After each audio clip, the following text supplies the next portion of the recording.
Hello students, welcome back in my YouTube channel. हमने sets का topic complete कर लिया है। आज हमारा नेक्स्ट टॉपिक स्टार्ट है सीक्वेंस एंड सीरीज़। अब इसमें देखो, सबसे पहले हमने क्या समझना है कि सीक्वेंस क्या होती है। सीक्वेंस क्या होती है? मान लो हमारे पास कोई भी लेट कर दिया सेट है, किसका? नेचुरल नंबर्स का। N is a set of natural numbers.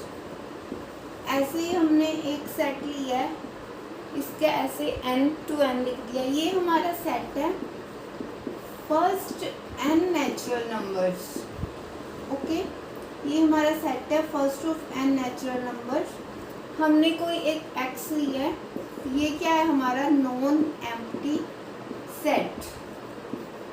Sequence क्या हो जाएगी? हमारा कोई फंक्शन है, उसकी अगर mapping natural number two non empty set के साथ बिलोंग कर जाए, ये हमारा सेट क्या है? Natural number. This is a non empty set.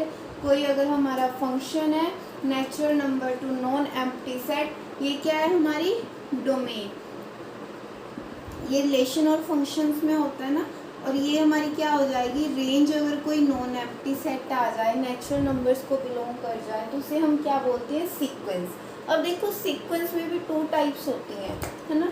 अगर तो हमारा फंक्शन नेचुरल नंबर है, ओनली नेचुरल नंबर्स, ठीक है, उसकी रेंज आ रही है, तो उससे तो हम बोल देते हैं फाइनाइट सीक्वेंस। Finite sequence. अगर हमारा फंक्शन एन ये एन क्या है? First N natural number. कोई एक गिवन है, मान लो आपको limit first 10 natural number, first 200 natural numbers, right. अगर आपको वो गिवन है, ठीक है, उसकी रेंज एक नॉन एम्प्टी सेट है, तो ये हमारा कौन सी सीक्वेंस हो जाएगी? This is called the infinite sequence. ये आप साथ साथ नोट डाउन कर लो, सभी पॉइंट्स इंपॉर्टेंट रहेंगे एग्जाम पॉइंट ऑफ एग्जाम की व्यू से, तो आप ये सब नोट डाउन कर सकते हो। ओके, हम एग्जांपल्स नेक्स्ट वीडियो में करेंगे। आज हम सारी सीधी ट्रिक्स और मेथड सीखेंगे कि कौन कौन से मेथड्स अप्लाई हो सकते हैं, ठीक है। ये थी सीक्वेंस की डेफिनेशन कि ये टू टाइप्स की सीक्वेंस होती है, फाइनाइट सीक्वेंस, इनफाइनाइट सीक्वेंस। ऐसे ही एक रियल सीक्वेंस होती है और एक कॉम्प्लेक्स सीक्वेंस। रियल सीक्वेंस कौन सी होएगी? अगर हमारा कोई फंक्शन है, मान लो, है ना, ये नेचुरल टू ये, अगर ये पार्ट हमारा, इसको हम क्या बोलेंगे? ये क्या है? नॉन एम्प्टी सेट है ना। X is a non empty set. अगर नॉन एम्प्टी सेट हमारा रियल नंबर का सेट होगा, रियल नंबर सेट है, मतलब इसमें कॉम्प्लेक्स पार्ट इंक्लूड नहीं है, तो इसको हम क्या बोलेंगे? Real sequence. ऐसे ही अगर हमारा फंक्शन का जो ये रेंज है, एक्स क्या है? हमारी रेंज। अगर ये हमारा कॉम्प्लेक्स पार्ट हो जाए या फिर सबसेट हो किसका? कॉम्प्लेक्स का, तो ये हमारी कौन सी हो जाएगी? Complex sequence. This is called the real sequence and this one is complex sequence. Hope सबको विजिबल होगा और समझ आ रहा होगा। ये था हमारा सीक्वेंस के लिए। फाइनाइट सीक्वेंस कौन सी है? Infinite, real sequence and complex sequence. अब नेक्स्ट एक वर्ड आता है प्रोग्रेशन। क्या होता है? दिस इज अ सीक्वेंस, तो प्रोग्रेशन क्या है? अब देखो, फॉर द प्रोग्रेशन, प्रोग्रेशन क्या है? जब हमारी कोई एक सीक्वेंस कोई पैटर्न कोई रूल फॉलो करती है, व्हेन सीक्वेंस फॉलो रूल और पैटर्न, देन उसे हम क्या बोलते हैं? प्रोग्रेशन, ठीक है। अब हमारा जो मेन टॉपिक स्टार्ट होता है, अर्थमेटिक प्रोग्रेशन से स्टार्ट होता है। इसमें हम सीक्वेंस में AP, GP, HP करेंगे। आज हम सबसे पहले अर्थमेटिक प्रोग्रेशन से स्टार्टिंग करेंगे, AP सीक्वेंस। उसकी हम कुछ ट्रिक्स भी देखेंगे और नेक्स्ट वीडियो में हम सम सॉल्व करेंगे। तो देखो, फर्स्ट हमारी क्या है? AP sequence, arithmetic progression. इसमें देखो, अर्थमेटिक प्रोग्रेशन क्या होती है? AP में जब हमारे पास कोई भी सीक्वेंस गिवन है, ठीक है, इन दी फॉर्म ऑफ जिसका कॉमन डिफरेंस कांस्टेंट हो। मान लो हमारे पास A1, A2 अप टू सोन AN टर्म्स गिवन है, ठीक है। ये एक सीक्वेंस में है, कोई भी रूल पैटर्न फॉलो कर रही है, ठीक है। जब हमारा इन टर्म्स का कॉमन डिफरेंस सेम आ जाए, कॉमन डिफरेंस को हम D से डिफाइन करते हैं, ठीक है। इसको बोलते हैं common difference A2 minus A1 A3 minus A2 up to so on, ठीक है। जब हमारा कॉमन डिफरेंस सेम हो, कांस्टेंट हो, तो वो हमारी टर्म किस में होती है, AP में गिवन होती है, मतलब वो हमारी AP टर्म्स है। अगर आपको कोई टर्म गिवन है, आपको नहीं आइडिया हो रहा वो AP है GP है, तो हम सबसे पहले क्या फाइंड आउट करते हैं, कॉमन डिफरेंस, जिससे हमें, अगर हमारा कॉमन डिफरेंस कांस्टेंट है, ऑल टर्म्स का सेम है, तो वो हमारी टर्म्स AP में होती है। और अदरवाइज कुछ क्वेश्चंस ऐसे होते हैं जिसमें आपको ऑलरेडी गिवन है कि दिस टर्म इन AP, तो आपने कुछ एन टर्म्स कुछ भी फाइंड आउट करना होता है, ओके। नेक्स्ट हमारा आ जाता है, इसके लिए ये हमारा था D कॉमन डिफरेंस, इसको हम फर्स्ट टर्म बोलते हैं। आई थिंक ये तो सब कॉमन है, क्योंकि सब 9th 10th स्टार्टिंग से ये करते आ रहे हैं ना, सबको पता होगा, बट फिर भी मैं एक बेसिक के लिए स्टार्टिंग में थोड़ा क्लियर कर रही हूँ, उसके बाद हम नेक्स्ट करेंगे। इसके लिए जनरल टर्म क्या होगी, जनरल टर्म ऑफ AP। अभी आप सारे पॉइंट नोट डाउन करते रहना, ठीक है, जो हमारे AP के सम सोल्व करने में काम आएंगे। जनरल टर्म ऑफ AP क्या हो जाएगी, इसको हम TN भी लिख सकते हैं, AN भी। इसका फॉर्मूला क्या होगा, A plus N minus 1 D, ठीक है। ये हो जाएगी हमारी जनरल टर्म। इसी से एक फॉर्मूला और डिराइव हो जाता है, अगर उन्होंने हमसे नंबर ऑफ टर्म्स पूछ ली, हमें ये टर्म गिवन है, नंबर ऑफ टर्म्स पूछ ली, मान लो कोई सीक्वेंस गिवन है, उसमें n पूछ लिया कितना है, नंबर ऑफ टर्म, तो हम यहीं से इसे ड्राइव कर देंगे। और उसे लर्न कैसे रखना है, n नंबर ऑफ टर्म्स अगर n फाइंड आउट करनी है तो हम कैसे करेंगे, यहाँ पे देखो AN, ये इधर आ जाएगा माइनस A, D नीचे और प्लस 1, ये हमारा फॉर्मूला हो जाएगा। अगर हमने नंबर ऑफ टर्म्स कितनी है किसी सीक्वेंस में, AP सीक्वेंस में, हम बात किसकी कर रहे हैं, AP की, तो AP में कितनी है, तो उसके लिए ये फॉर्मूला हमारा ड्राइव हो गया, ठीक है। उसके बाद हमारा नेक्स्ट थिंग आती है सम ऑफ टर्म्स क्या होगा। इसके लिए हम सम के लिए ऐसे इस साइन को डिनोट करते हैं, SN क्या होगा, n/2, आई थिंक ये सब आपको पता ही होगा, 2A plus N minus 1 D, ये सब नॉर्मल है, इसलिए मैं जस्ट फॉर्मूला ही बता रही हूँ, ठीक है। आई थिंक ये सबको पता ही है। उसके बाद अब देखो, ये भी टू तरह से हो सकता है, हम ऐसे हो जाते हैं कि हमने कौन सा अप्लाई करना है। अगर यहाँ पे n/2 2A plus N minus 1 D, और इसके अलावा इसके लिए एक और फॉर्मूला होता है n/2 A प्लस L। जब हमारे पास लास्ट टर्म गिवन है, L is the last term, या इसको हम AN बोल सकते हैं। जब हमारे पास लास्ट टर्म गिवन है तो हम ये फॉर्मूला अप्लाई करेंगे। अगर हमने AP का सम फाइंड आउट करना है, हम बात किसकी कर रहे हैं, AP की, AP का सम फाइंड आउट करना है, तो ये फॉर्मूला अप्लाई हो जाएगा। उसके बाद नेक्स्ट थिंग हमारे पास क्या आती है, मान लो नेक्स्ट एक हमारे पास फॉर्मूला है AN, हमने कोई टर्म फाइंड आउट करनी है, तो वो कैसे फाइंड आउट करेंगे, SN माइनस 1। अब इसका मीनिंग क्या है, ये देखो मैं यहाँ पे समझाती हूँ।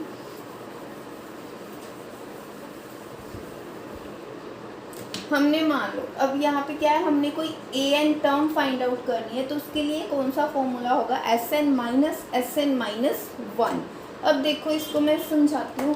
जैसे हमारे पास टर्म्स गिवन है A1 A2 A3 A4 up to सोन, है ना, या फिर A4 तक टर्म्स गिवन है। मान लो उन्होंने बोल दिया कि A1 फाइंड आउट करो, फाइंड A1, तो हम इसको कैसे फाइंड आउट कर सकते हैं, हमारे पास सम गिवन है S4, कुछ भी लगा लो, है ना, मान लो A गिवन है, और ऐसे ही हमारे पास सम गिवन है लास्ट 3 टर्म्स का, ठीक है। तो हम क्या करते हैं, इसमें से इसको फाइंड आउट करने के लिए हम ये अप्लाई करते हैं फॉर्मूला। SN क्या हो जाएगा, ये जितने भी टर्म्स हैं, सम ऑफ टर्म्स, मतलब सम ऑफ टर्म्स इनका जितने भी S4 टर्म्स का सम है वो हो जाएगा। हमने फाइंड क्या करनी है, ये वाली टर्म, राइट। तो अगर हम होल में से ये 3 टर्म्स का सम माइनस कर दें तो हमारे पास आ जाएगा ना। अगर फुल में से अगर हम ये पार्ट माइनस कर रहे हैं तो हमारे पास क्या आ जाएगा a1। तो हम इसको कैसे फाइंड आउट कर सकते हैं, ये पूरी टर्म s4 और sn माइनस 1 क्या हो जाएगा 4 माइनस 1 s4 माइनस s3। तो ये हमारी कौन सी टर्म आ जाएगी a1। ठीक है, अगर आपको सम गिवन है कोई एक और आपको कोई टर्म फाइंड आउट करने को बोल रहे हैं तो हम क्या फॉर्मूला डायरेक्ट अप्लाई करते हैं sn माइनस 1। ओके, नेक्स्ट हमारा आ जाता है फोर्थ नंबर पॉइंट्स। अगर हमारे पास nth टर्म फाइंड करनी है from the end, nth term from and, ये पॉइंट नोट डाउन करते रहो क्योंकि अगर ये पॉइंट्स लर्न हो गए आपको तो आपके बहुत इजीली सम सॉल्व हो जाएंगे डायरेक्टली, आपको कुछ भी सोचना नहीं पड़ेगा, ये माइंड्स में रहने चाहिए आपके पॉइंट्स, राइट। तो हमारा अब नेक्स्ट आ जाता है nth टर्म फ्रॉम एंड। अगर हमने एंड से nth टर्म फाइंड आउट करनी है तो हम वो कैसे करेंगे। मान लो हमारे पास कोई भी टर्म गिवन है a1 a2 up to Son am।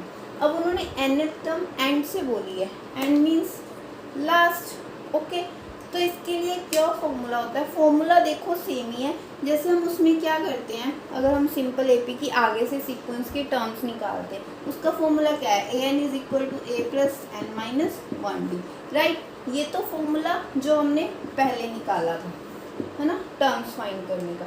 अब अगर हमने nth टर्म एंड से निकालनी है, एंड से निकालनी है तो उसका क्या फॉर्मूला, उसका भी फॉर्मूला ऑलमोस्ट सेम है। यहाँ पे हम क्या यूज़ कर रहे हैं फर्स्ट टर्म, लेकिन जब हम एंड से निकालेंगे तो हम क्या यूज़ करेंगे लास्ट टर्म, जिसको हम am से डिनोट कर रहे हैं, लास्ट टर्म प्लस यहाँ पे सेम रहेगा नंबर ऑफ टर्म्स -1।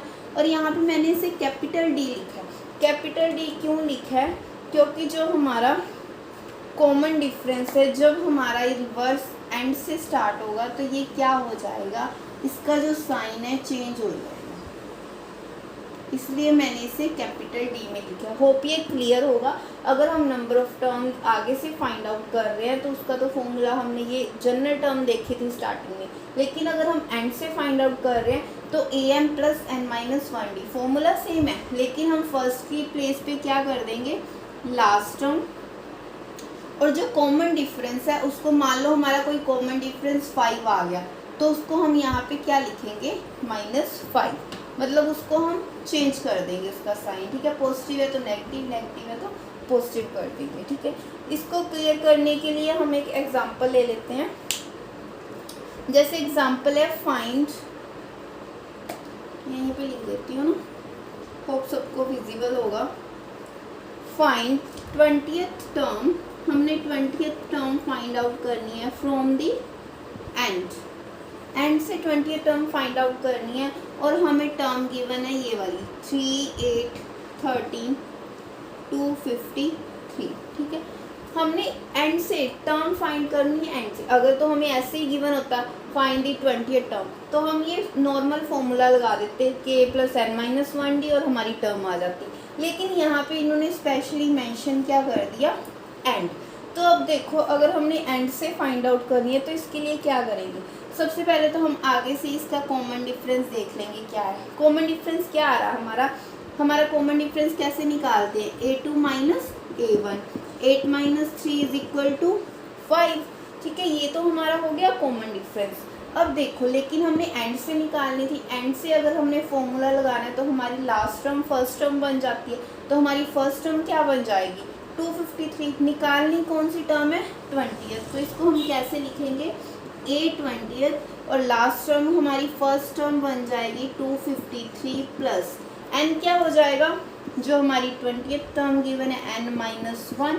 अब देखो d हमारा क्या आया 5, लेकिन ये 5 कहाँ से आया आगे से। हमने क्या बोला जब हमने एंड से फाइंड आउट करना है तो d का क्या हो जाएगा साइन चेंज। अगर 5 है ये स्मॉल d है तो हमारा कैपिटल D क्या हो जाएगा एंड से -5, ये हमारा हो जाएगा -5। जब हम इसे सॉल्व करेंगे, सॉल्व आप कर सकते हो, इसका आंसर हमारा 19 × 5 ये हमारा आ जाएगा 158 आंसर। ये हमारी 20th टर्म है कहाँ से एंड से। होप ये आपको एग्जाम्पल के थ्रू ये क्लियर हो गया होगा कि हमने एंड टर्म कैसे फाइंड आउट करनी है। हमने कॉमन डिफरेंस का साइन चेंज करना है और फर्स्ट टर्म को लास्ट टर्म से रिप्लेस कर देना है। ओके, नेक्स्ट हम देखते हैं कि हमने टर्म्स कैसे चूज करनी होती हैं। वेट अ मिनट, होप आप सबको क्लियर समझ आ रहा होगा।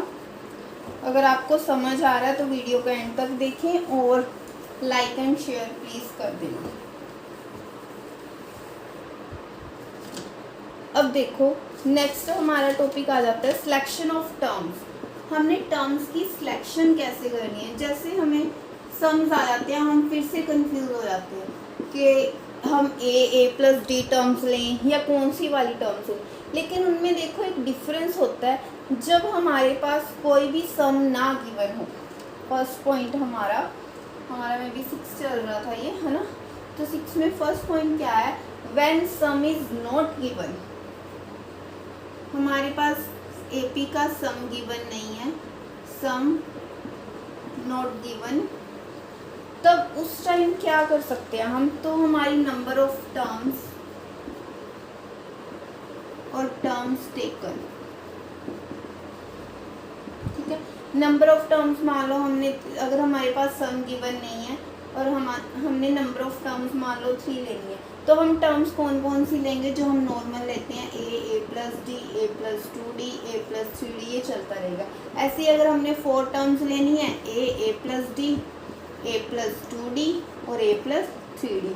ये तो सबको पता है ना कि जब हम सीक्वेंस में एपी में करते हैं तो अगर हमारी 3 टर्म्स है तो 3 से 1 कम ए प्लस 2d, और अगर हमारी 4 टर्म्स है 4 से 1 कम ए प्लस 3d, है ना। ऐसे ही हमारा 5 के लिए हो जाएगा A plus D, A plus 2d और A plus 3d and last term is A plus 4d। क्योंकि अगर हमने देखो P5 या हम इसको A5 भी लिख सकते हैं, इसको लिखना हो हम कैसे लिखेंगे, A प्लस 4d, यही फॉर्म होती है ना इसकी। तो अगर हमारे पास सम गिवन नहीं है तो हमने नंबर ऑफ टर्म्स कैसे चूज करनी है। अगर 3 टर्म्स है ऐसे, 4 ऐसे और 5 इस तरह से, है ना। तो हम इस तरह से नोट डाउन कर सकते हैं। नेक्स्ट हमारा इसी में क्या आता है, सेकंड पार्ट। लेकिन अगर हमारे पास सम गिवन है एपी का, when sum given in AP, बात किसकी हो रही है, एपी की। ये भी ध्यान रखना है, एपी जीपी सब में अलग अलग ये मेथड्स है। ओके, तो अगर हमारे पास एपी का सम गिवन है, अगर तब हमने नंबर ऑफ टर्म्स चूज करनी हो, नंबर ऑफ टर्म्स मान लो हमने 3 चूज करनी है। मान लो कोई क्वेश्चन आपके पास, उसमें एपी का सम गिवन है, हमें टर्म्स कुछ नहीं दी कौन सी टर्म है ना। तो उसमें हम कैसे चूज कर सकते हैं, 3 टर्म्स चूज करनी है तो उसको हम इस वे में लिखेंगे, ए minus D, A plus D. अगर 4 टर्म्स फाइंड आउट करनी है ना, ये हमारा इवन फॉर्म में, तो इसको हम कैसे लिखेंगे, ए minus 3d, A minus D, A plus D और ए प्लस 3d, ठीक है। तो इसको हम ऐसे लिखेंगे। और अगर हमने 5 टर्म्स के लिए लिखना है तो उसका हमारा हो जाएगा ए minus 2d, A minus D, A plus D और ए प्लस 2d, ऐसे अप टू सोन चलता रहेगा, है ना। इन द केस यहाँ पे एक क्लियर डिफरेंस देखने वाला है कि अगर हमारे पास एपी का सम गिवन नहीं है तो हमने नंबर ऑफ टर्म्स की सिलेक्शन ऐसे करनी है, और अगर हमारे पास सम गिवन है एपी का तो हमने नंबर ऑफ टर्म्स की सिलेक्शन इस वे में करनी है, ठीक है। होप ये सबको क्लियर हो गया होगा। आप इन पॉइंट्स को नोट डाउन कर सकते हो, नहीं तो ऐसे माइंड में नहीं रहेंगे। नेक्स्ट हमारा आ जाता है मिडल टर्म्स का। ज़्यादा आपको ये जब मैं एग्जांपल्स करवाऊंगी तो उसके थ्रू क्लियर हो जाएगा। अभी आप एक बार सभी पॉइंट्स नोट डाउन कर लो, ठीक है। नेक्स्ट हमारा आ जाता है मिडल टर्म्स का। अब देखो, नेक्स्ट पॉइंट था मिडल टर्म्स इन एपी। अगर हमने मिडल टर्म्स फाइंड आउट करनी है किसमें, एपी में। मान लो हमारे पास कोई भी सीक्वेंस गिवन है, ए टू सोन ए एन कुछ भी जा रहा है, ठीक है। अगर हमने मिडल टर्म्स फाइंड आउट करनी है, हमें एन का फॉर्मूला तो पता ही है। मिडल टर्म्स के लिए हमें क्या चाहिए होता है, एन, राइट, एन चाहिए हमें। इसका फॉर्मूला तो पता ही है, हमने पीछे किया था A N minus A upon D और यहाँ पे +1, राइट। अब देखो मिडल टर्म 2 वेज में इसके आ सकते हैं, हमारे पास टू रिज़ल्ट आएंगे। अगर तो हमारे पास नंबर ऑफ टर्म्स, सॉरी, इसके हमारे पास टू रिज़ल्ट्स आएंगे। अगर हमारे पास ये जो n है, मिडिल टर्म मान लो हमने फाइंड आउट करनी है, सबसे पहले हम n फाइंड आउट करेंगे। n अगर तो हमारा इवन आ जाए या फिर क्या होगा, ओड होगा, दो ही कंडीशंस हो सकती हैं। इवन के केस में मिडिल टर्म क्या आएगी और ओड के केस में मिडिल टर्म क्या आएगी। अगर हमारा n है इवन आ जाए तो हमारी दो मिडिल टर्म होगी n/2 n/2 प्लस 1। और अगर हमारा n ओड हो जाए तो इसके केस में ओनली एक ही कंडीशन होती है, दिस वन। ठीक है, ये ध्यान रखना है, यहाँ पे n+1/2 नीचे पूरा नहीं है, ये n/2+1 है और यहाँ पे n+1/2 है। तो इस तरह हम टर्म्स फाइंड आउट कर सकते हैं। आपको इसमें एक क्वेश्चन ये भी आ सकता है, मोस्टली ये आया हुआ है प्रीवियस पेपर में भी, कि लाइक अगर वो आपको n दे दें, है ना, आपको गिवन है कि मिडल बताओ अगर आपकी जो सीक्वेंस है वो इवन है, इवन नंबर ऑफ टर्म्स के, तो उसमें कितनी मिडल टर्म्स होंगी, 2। तो आप ऑप्शन कौन सा चूज़ करोगे, 2 मिडल टर्म्स। इसी तरह आपको ये क्वेश्चन आ सकता है कि अगर आपके पास नंबर ऑफ टर्म्स ओड हैं किसी सीक्वेंस की, एपी सीक्वेंस की, तो उसमें जो मिडल टर्म कितनी हो जाएंगी, ओड में मिडल टर्म कितनी हो जाएगी, 1। ठीक है, मान लो जैसे हमारे पास कोई भी सीक्वेंस है, उसकी नंबर ऑफ टर्म्स 10 है। 10 नंबर कौन सा है हमारा, इवन है या ओड है, इवन है। तो इवन है, तो इवन में हमारी जो नंबर ऑफ टर्म्स कितनी हो जाएंगी, 2। कौन कौन सी हो जाएंगी मिडल टर्म्स, 10/2 और 10/2 प्लस 1। मतलब ये हमारी 5th term and 6th term, ये हमारी मिडल टर्म्स बन जाएंगी। ठीक है, अगर हमारे पास कोई नंबर हमारा सीक्वेंस का n हमारा ओड आ जाए, मान लो हमारा 11 आ गया, तो उस केस में मिडल टर्म कौन सी हो जाएगी, 11 हमारा n है, 11 + 1/2 12/2 6। तो हमारी जो 6th टर्म है वो हमारी क्या बन जाएगी, middle term of the AP. Hope यहाँ तक सबको क्लियर होगा। ठीक है, नेक्स्ट पार्ट हम डिस्कस करेंगे कि कैसे हमने किसी भी एपी की जो सीक्वेंस है, मान लो मल्टीपल है नंबर का, उनके बिटवीन नंबर्स कितने आएंगे, कितना सम ऑफ टर्म्स होगा किसी सीक्वेंस के बीच में, ये हम नेक्स्ट वीडियो में करेंगे। तब तक के लिए आप watch it, keep share, thank you.